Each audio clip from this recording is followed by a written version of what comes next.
Hello students, welcome to my channel. आज से हम शुरू कर रहे हैं महाराष्ट्र स्टेट बोर्ड का नया सिलेबस 12th स्टैंडर्ड के लिए, सब्जेक्ट फिजिक्स, जिसमें हमारा पहला लेसन है रोटेशनल डायनामिक्स।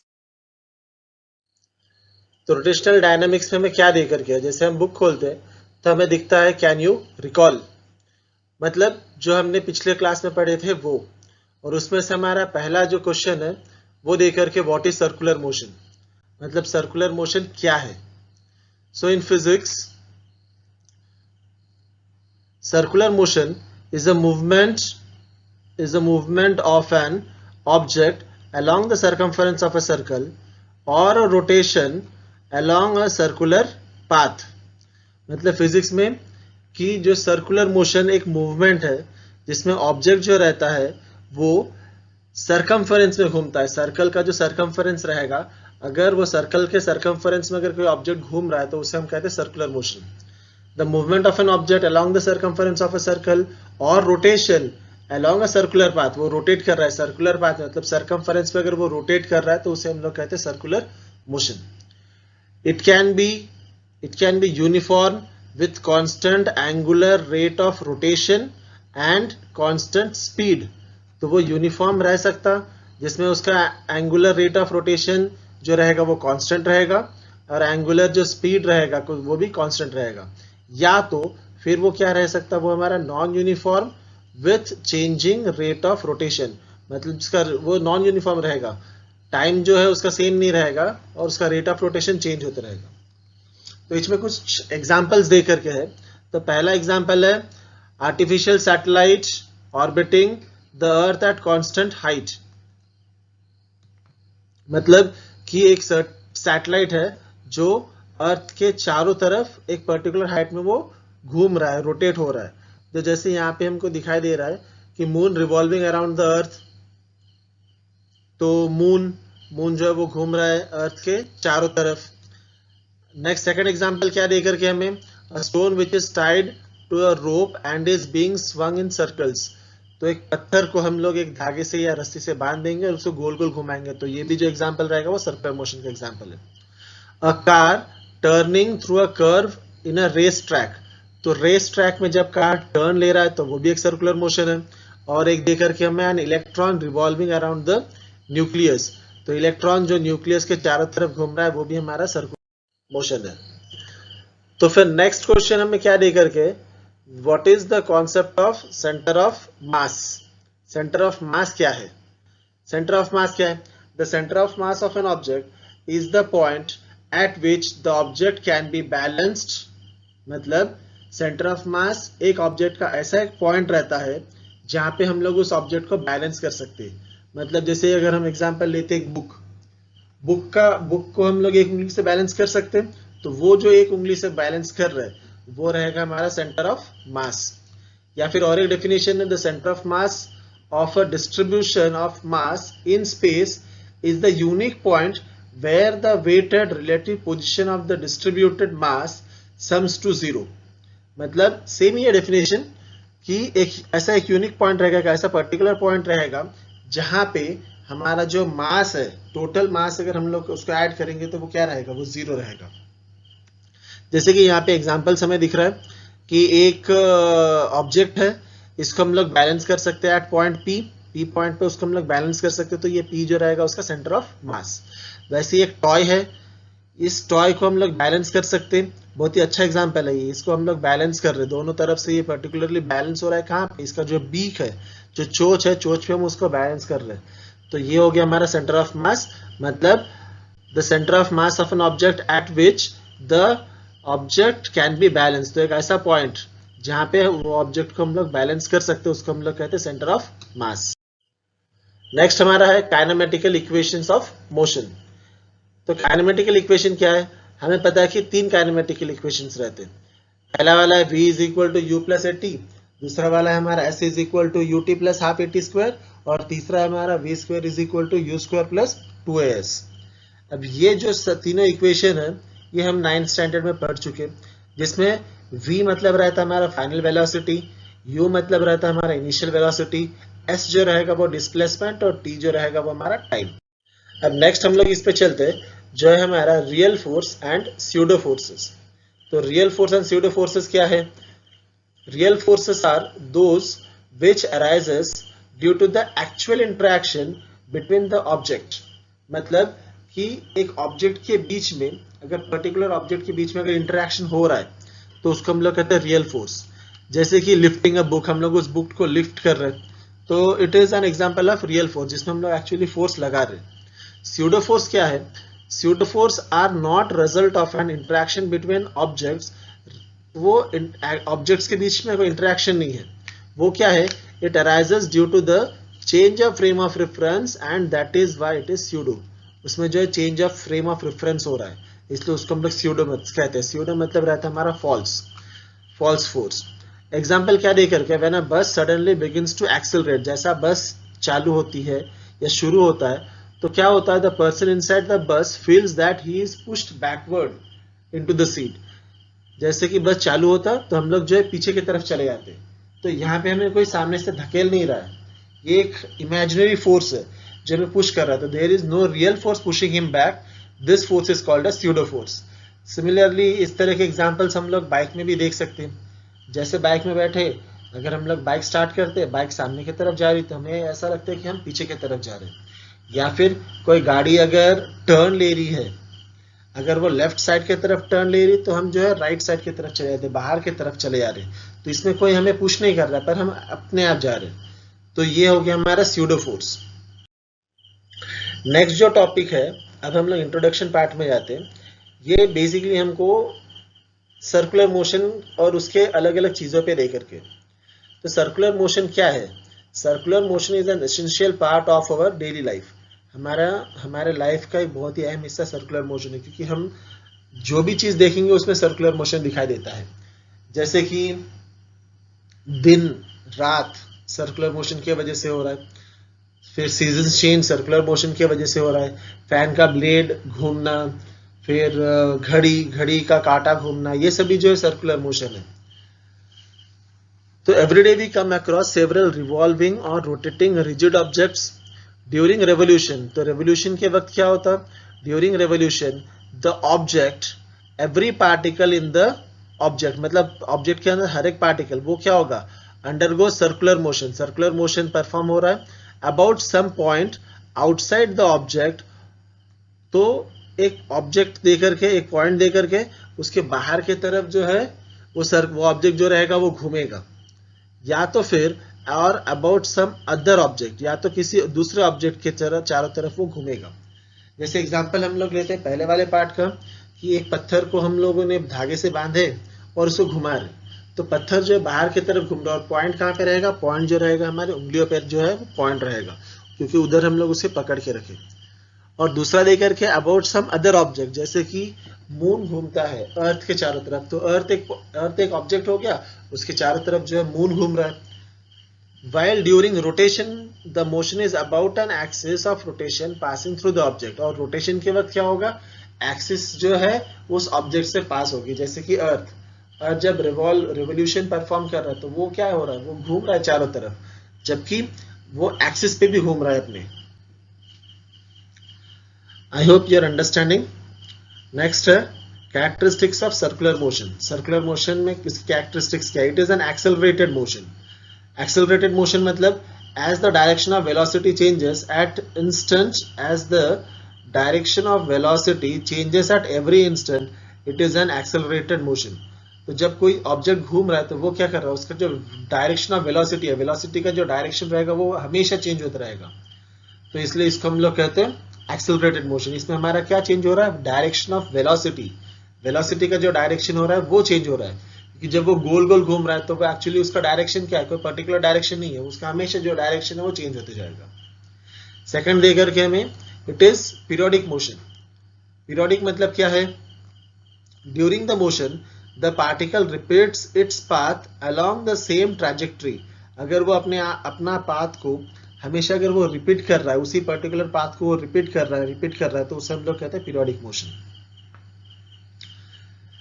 नेक्स्ट है काइनेमेटिक्स ऑफ सर्कुलर मोशन। तो काइनेमेटिक्स ऑफ सर्कुलर मोशन समझने के लिए पहले हम लोग थोड़ा सा इस पार्ट को समझ लेते हैं। यहाँ पे मैं क्या दे करके, ये एक सर्कल है, सर्कल का ये जो आउटर पार्ट रहेगा वो सर्कमफरेंस है। सर्कमफरेंस में हमें क्या दिखाई दे रहा है कि ये हो गया सेंटर, सेंटर से लेकर के सर्कमफरेंस के बीच में का जो डिस्टेंस रहता है उसे हम लोग कहते हैं रेडियस। तो एक पर्टिकुलर पॉइंट इस जगह पे वो था, कुछ देर बाद जो है वो इस जगह पे गया, फिर क्या हुआ, ये जो एंगल फॉर्म हो रहा है उस एंगल को हम लोग कहेंगे angular displacement denoted by theta. Theta से हम क्या डिनोट करते हैं, उसको एंगुलर डिस्प्लेसमेंट डिनोट करते हैं। तो क्या दे करके, in order to describe the circular motion we use the quantities of angular displacement. तो ये एंगुलर डिस्प्लेसमेंट हो गया, वो इतना डिस्टेंस कवर किया है इसलिए उसको हम लोग कहते हैं एंगुलर डिस्प्लेसमेंट। एस जो है डिस्प्लेस डिस्टेंस, ये जो डिस्टेंस वो कवर कर रहा है लीनियर डिस्टेंस, या यहाँ पे जो पाथ वो कवर किया है वो डिस्टेंस, और आर हो गया उसका रेडियस।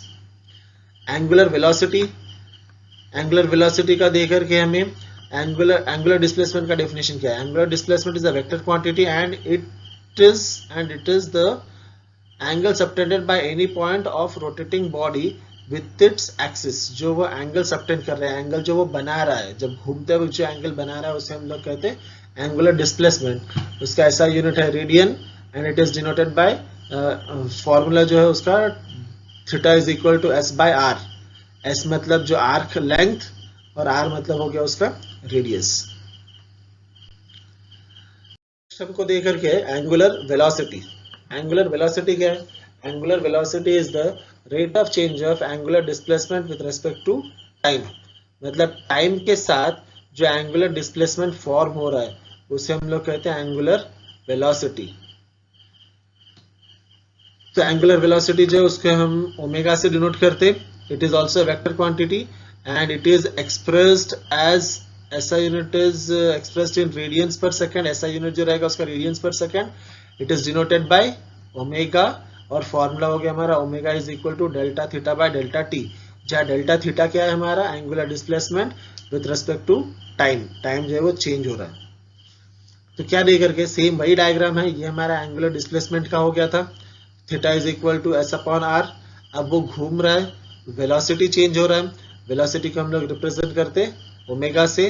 तो जितना, तो डेफिनेशन के हिसाब से क्या आ रहा था, rate of change of angular displacement with respect to time.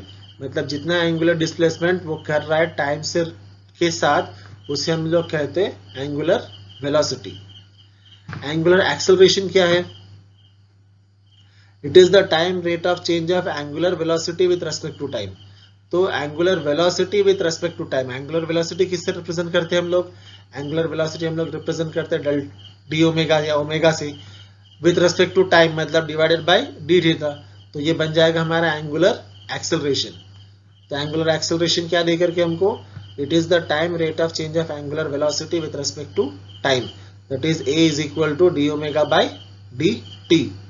It is measured in radians per second. इसका जो ऐसा यूनिट है वो हो गया हमारा radiance per second and it is denoted by alpha.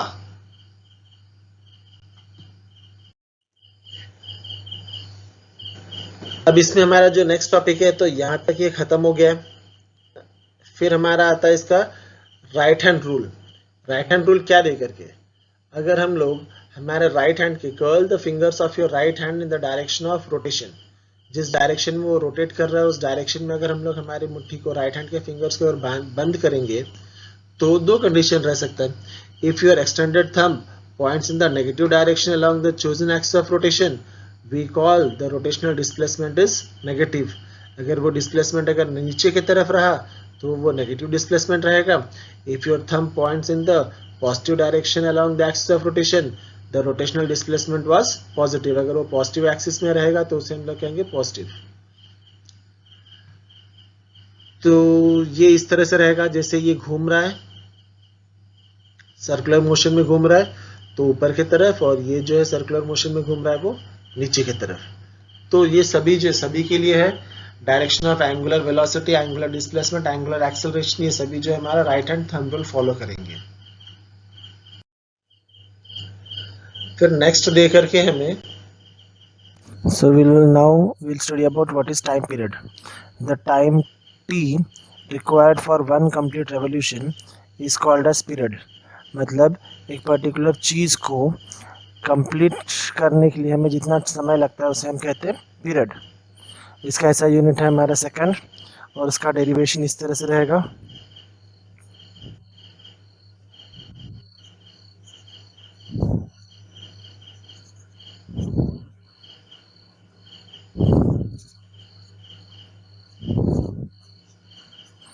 हमें पता है कि डिस्टेंस इज इक्वल टू क्या रहता है, distance is equal to speed into time.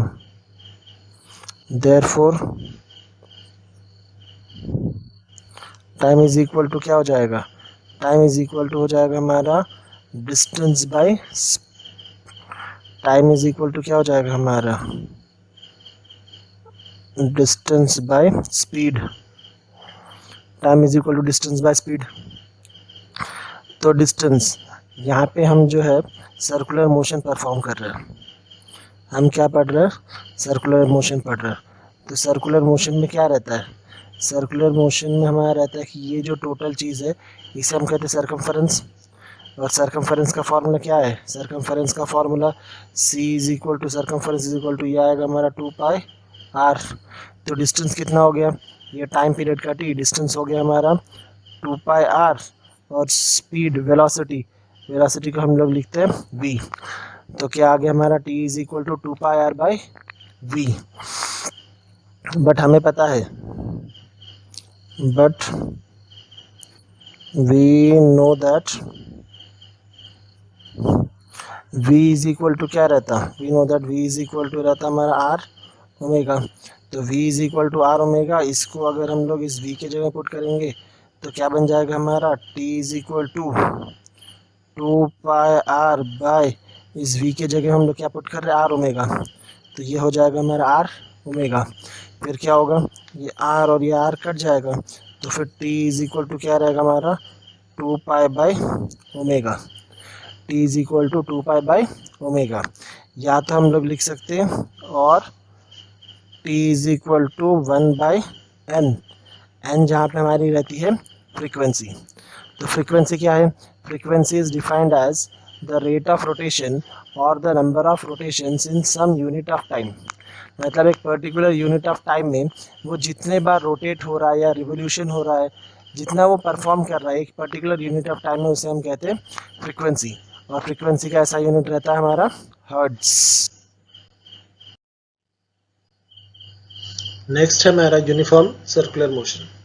तो यूनिफॉर्म सर्कुलर मोशन क्या है, during circular motion if the speed of the particle remains constant it is called uniform circular motion. अगर speed जो है वो अगर कांस्टेंट रहता है, सर्कुलर मोशन जो पार्टिकल जो परफॉर्म कर रहा है उस वक्त अगर उसका स्पीड अगर कांस्टेंट रहता है तो उसको हम लोग कहते हैं यूनिफॉर्म सर्कुलर मोशन। इसमें क्या होता है, in this case only the direction of velocity changes at every instant. सिर्फ डायरेक्शन ऑफ वेलोसिटी जो हम लोग ने पहले भी पढ़े थे वही चेंज होगा, हर बार जो है डायरेक्शन चेंज होगा in such a way that the velocity is always tangential to the path. Velocity जो है ऑलवेज टेंजेंशियल, टेंजेंशियल क्या रहता है, टेंजेंट मतलब एक पर्टिकुलर पॉइंट, एक पर्टिकुलर पॉइंट से अगर हम लोग टेंजेंट ड्रॉ करते तो ये क्या रहेगा, रेडियस के साथ परपेंडिकुलर रहता, इसे हम लोग कहते हैं टेंजेंट। तो वेलोसिटी, लीनियर वेलोसिटी जो है हमेशा टेंजेंशियल रहेगा। अभी लीनियर वेलोसिटी क्या है, कैसे हम लीनियर वेलोसिटी को समझ सकते हैं। सपोज हम वही एग्जांपल पे जाते हैं, एक पत्थर को हम लोग धागे से बांधते हैं और उसको गोल गोल घुमा रहे हैं, फिर जैसे अचानक से हम लोग अगर छोड़ देंगे तो वो क्या होगा, वो टेंजेंशियल, जिस डायरेक्शन में हम लोग उसको छोड़ेंगे वो उसी डायरेक्शन में जाएगा। कैसे जाएगा, वो टेंजेंशियल जाएगा, टेंजेंट मतलब सीधे जाएगा।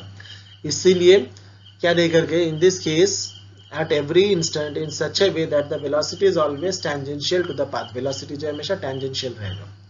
such type of acceleration is called as centripetal or radial acceleration। a r vector is equal to minus omega square r। तो ये हो गया हमारा फॉर्मूला सेंट्रिपेटल या रेडियल एक्सेलरेशन का। its magnitude is constant and it is, अगर magnitude अगर हम लोग लेंगे तो वो रहेगा a is equal to omega square r, और a is equal to v square by r, और a is equal to v omega. तो ये जो चीज है, ये जो फॉर्मूला, ये फॉर्मूला हमारे लिए बहुत इंपॉर्टेंट है, ये फॉर्मूला हमको आगे भी काम में आएंगे।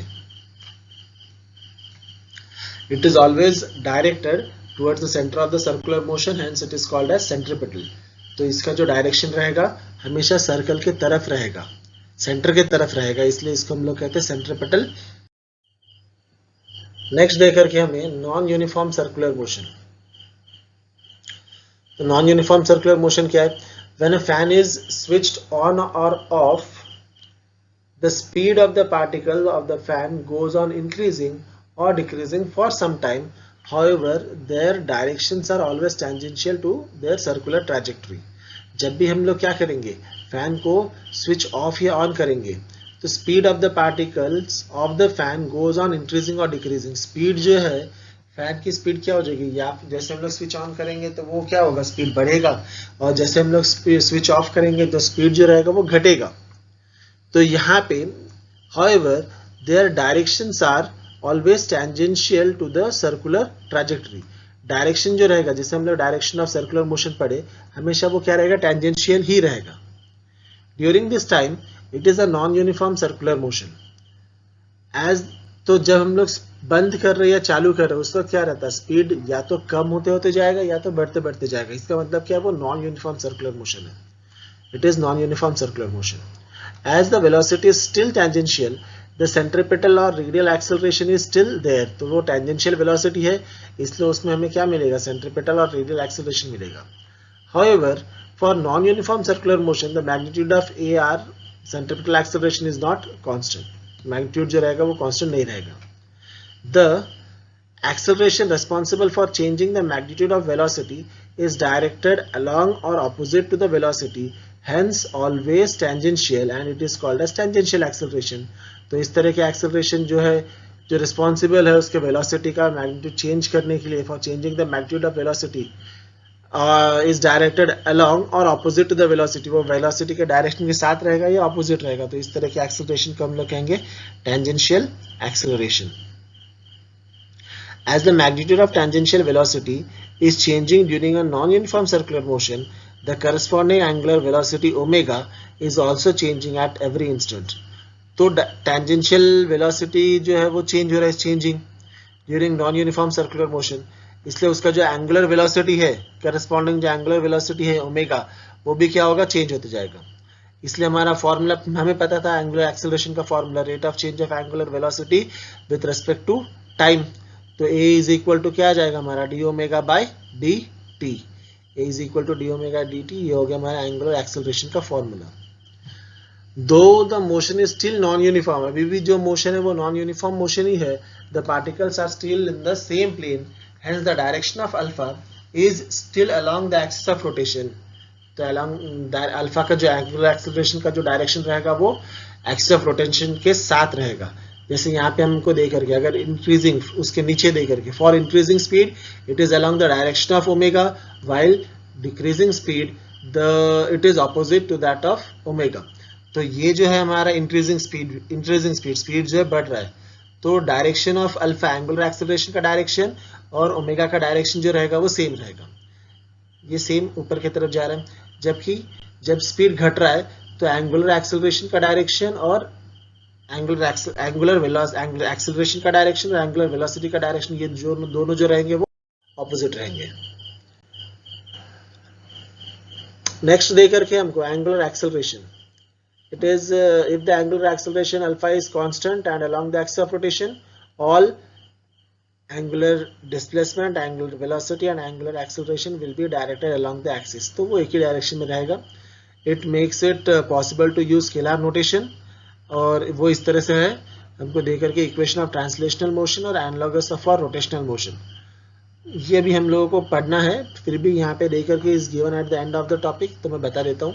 एवरेज वेलोसिटी क्या रहता है, initial velocity plus final velocity bye 2। वैसे इसका भी एवरेज वेलोसिटी रहेगा हमारा ओमेगा 0 प्लस ओमेगा बाय 2। ये हो गया हमारा इनिशियल एंगुलर वेलोसिटी, ये हो गया हमारा फाइनल एंगुलर वेलोसिटी। सेम वैसे ही acceleration is equal to dv by dt, तो angular acceleration is equal to D omega by dt। फिर फर्स्ट इक्वेशन अगर हम लोग लेते हैं v is equal to u plus at, v मतलब फाइनल है, तो यहाँ पे ओमेगा मतलब हमारा फाइनल रहेगा, u इनिशियल वेलोसिटी, तो ओमेगा 0 रहेगा हमारा initial velocity. Linear acceleration a, तो यहाँ पे हो जाएगा हमारा एंगुलर एक्सेलरेशन a। तो इसी तरह से हमारे सभी फॉर्मूले बन नेक्स्ट दे करके हमें सर्कुलर मोशन के सेंट्रीपिटल फोर्स और सेंट्रीफ्यूगल फोर्स। तो पहले हम लोग पढ़ते हैं सेंट्रीपिटल फोर्स। क्या दे करके, as seen above the acceleration responsible for circular motion is centripetal और रेडियल एक्सेलरेशन। तो एक्सेलरेशन जो रिस्पॉन्सिबल है सर्कुलर मोशन परफॉर्म करने के लिए, उस एक्सेलरेशन को हम लोग कहते हैं सेंट्रीपिटल एक्सेलरेशन या फिर रेडियल एक्सेलरेशन। और हमें फॉर्मूला पता है AR is equal to minus omega square r. The forces providing this acceleration is called as centripetal और रेडियल फोर्स। तो ये एक्सेलरेशन जो फोर्स प्रोवाइड कर रहा है उसको हम लोग कहते हैं सेंट्रीपिटल फोर्स या फिर रेडियल फोर्स। और फॉर्मूला भी हमारा रहेगा centripetal force is equal to minus omega square R vector, ये वेक्टर लेकर के इसीलिए। फिर रिमेंबर दिस हमें दे करके, the word centripetal is not the name और type of that force like gravitational force, nuclear force, etc. It is the adjective or property of that force saying that the direction of this force is along the radius and towards the center of the circle. तो ये जो centripetal है ये कोई ऐसा centripetal force ऐसा कोई gravitational force nuclear force की तरह नहीं है, एक एडजेक्टिव है जो हमें ये शो कर रहा है कि इसका जो डायरेक्शन रहेगा, फोर्स का डायरेक्शन जो रहेगा वो अलोंग द रेडियस, रेडियस के साथ पर सेंटर के तरफ रहेगा, इसलिए उसको हम लोग कहते हैं सेंट्रीपिटल फोर्स। सेकंड क्या देकर के, while performing circular or rotational motion, the resultant of all the real forces acting upon the body towards the center, hence we call the resultant force to be centripetal force। जब वो circular motion rotational motion perform कर रहा है तो जो total force रहेगा, real forces का जो टोटल फोर्स रहेगा, उस टोटल फोर्स को हम लोग कहते हैं centripetal force. Under the action of resultant force, the direction of velocity is always maintained tangential to the circular track। तो रिजल्टेंट फोर्स, तो इसमें जो डायरेक्शन ऑफ वेलोसिटी हमेशा क्या रहेगा, टेंजेंशियल ही रहेगा। The vice versa need not be true, that is the resultant force directed towards the centre may not always result into circular motion. तो ये हम जो है चैप्टर 7 में देख लेंगे।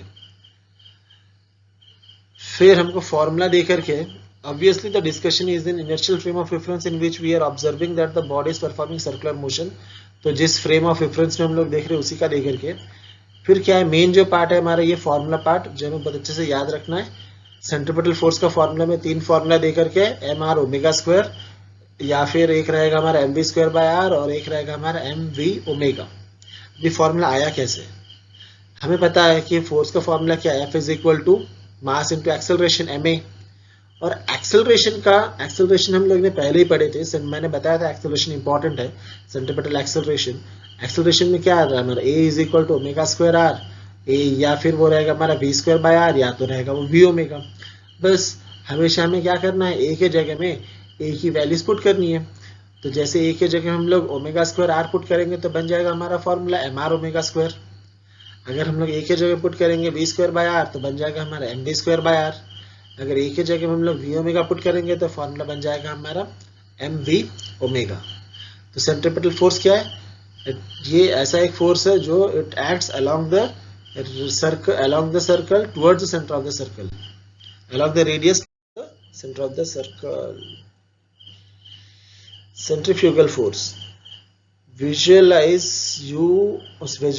yourself on a merry-go-round rotating uniformly। मतलब हम ऐसा एक मेरी गो राउंड में हम लोग बैठे हैं, वो घूम रहा है, रोटेट कर रहा है यूनिफॉर्मली।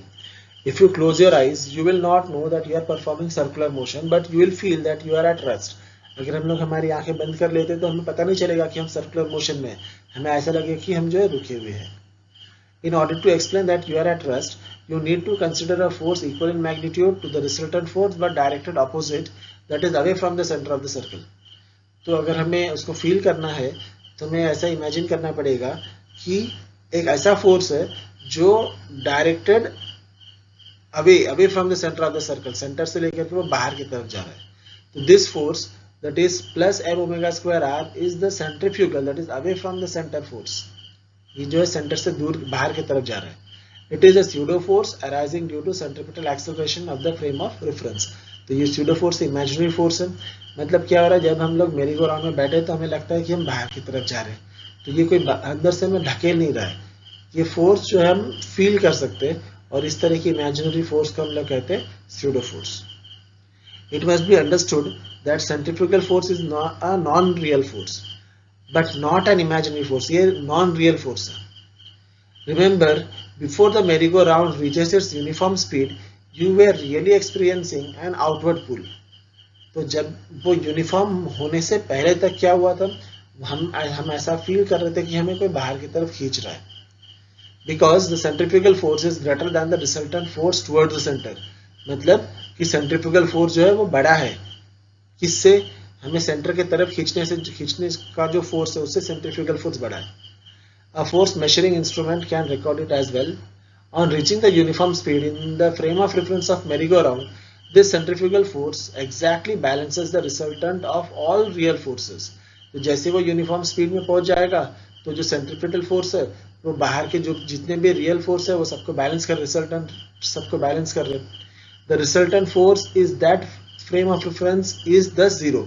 इसलिए हमारा टोटल फोर्स जो रहेगा, मतलब जब वो यूनिफॉर्म स्पीड पर पहुंच जाएगा तो टोटल फोर्स जो रहेगा वो जीरो रहेगा. Thus, only in such a frame of reference we can say that the centrifugal force balances the centripetal force. तो इसी वक्त जब हमारा मेरीगो राउंड यूनिफॉर्म स्पीड में है तब हम लोग कह सकते कि हमारा जो सेंट्रिपेटल फोर्स है, सेंट्रिपेटल फोर्स जो है वो बैलेंस करेगा हमारे सेंट्रीफ्यूगल फोर्स को. The centrifugal force balances the centripetal force. It must be remembered that in this case the centrifugal force means the net pseudo force and the centripetal force means the resultant of all the real forces. तो यहाँ पे हमें ये याद रखना है कि centrifugal force मतलब क्या रहेगा कि टोटल pseudo force और centripetal force मतलब टोटल रियल फोर्स, मतलब जितने भी रियल फोर्सेस है वो सभी. There are two ways of writing force equation of circular motion. तो दो तरह से हम लोग लिख सकते हैं. एक हो गया हमारा resultant force मतलब centrifugal force that is minus m omega square r, या तो फिर हम लोग लिख सकते हैं इस centrifugal force plus sum of real force, दोनों को हम लोग ऐड करेंगे तो वो क्या रहेगा, वो हमारा जीरो रहेगा. तो अभी तक के लिए इतना ही friends. Thank you. Please like, comment and share and subscribe my channel. आगे का हम लोग देखेंगे हमारे नेक्स्ट पार्ट में.